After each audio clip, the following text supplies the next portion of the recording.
This is FE Peer Review. The date is January the 21st, 2023. Sabine Hossenfelder needs to do better.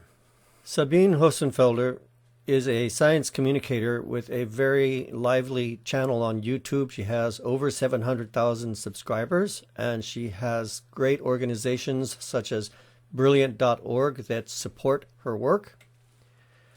She puts out quite a lot of videos, and they're all very interesting. However, I have found at times she could do better. And this is an example. This latest video called "Can the Gulf Stream Collapse?" Now, I'm putting a link to her video in the description, and I'll put it in a pinned comment. I'm not going to be showing lots of material from her video. Anybody who wants to see it can go and watch the video. I don't want to be accused of cherry picking, so I would encourage people to go watch the video. I just want to keep my video as succinct as possible. Europe is a cozy place, not too warm in the summer, not too cold in the winter, not too wet and not too dry. But the climate in Europe depends strongly on the Gulf Stream, and for us over here, that the Gulf Stream stops or weakens is one of the scariest possible consequences of climate change. In case you're in the US and don't really care, let me mention that the US is the biggest importer of European wine, so you should care. But can the Gulf Stream really stop as the headlines scream? No, it can't. Why? And what might happen instead? That's what we'll talk about today. So at 027 she says, but can the Gulf Stream really stop as the headlines scream? No, it can't. My response? Hopefully climate change deniers won't seize on this, cherry pick it, and use it to advance pseudoscience. Hopefully people will watch beyond this to where she discusses the AMOC. Unfortunately, Ms. Hossenfelder makes absolutely no reference to the possible consequences of the Greenland ice sheet melting. This is a crucial element of the discussion, and it is a major fault in Ms. Hossenfelder's presentation that she makes zero mention of it. The consequences would go far beyond a sea level rise of several meters.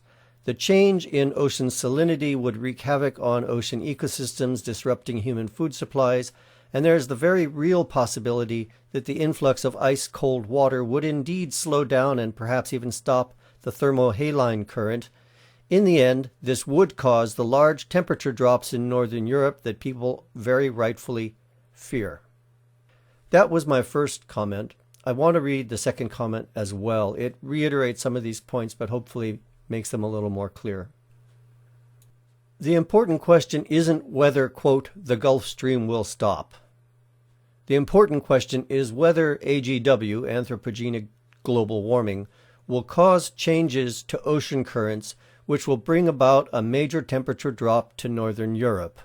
And the answer to that question is a very strong yes.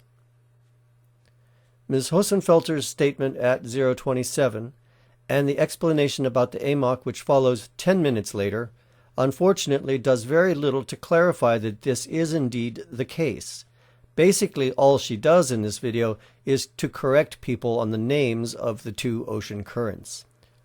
Another major flaw in this video is her complete failure to discuss the consequences of a melting of the Greenland ice sheet, a phenomenon that has already begun. It will have consequences far beyond a major rise in sea level. The influx of fresh water into the ocean will disrupt ocean ecosystems and our food supplies that come from those ecosystems.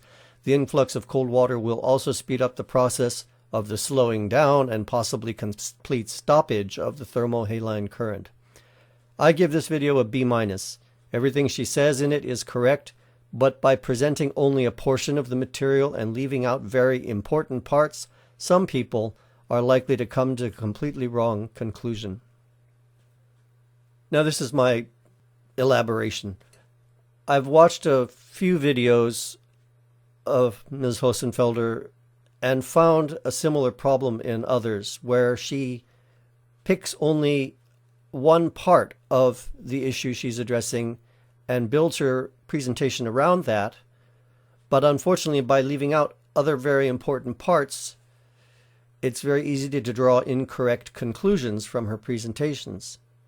This is where I think she can do much better, and I think she needs to do much better. And that may mean making her videos a little longer, and I think this is the problem that she's facing.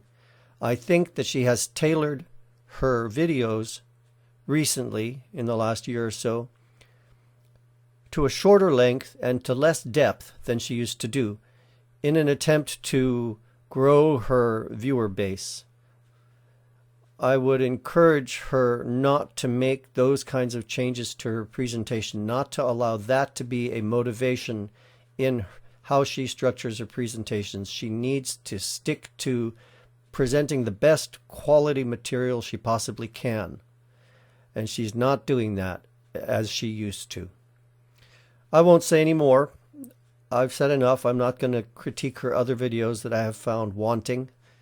But there are a few covering such important issues as nuclear energy. So these things do matter, and it's really important to get it right. Thank you all for joining me today. This is FE Peer Review. Have a great day. Bye-bye.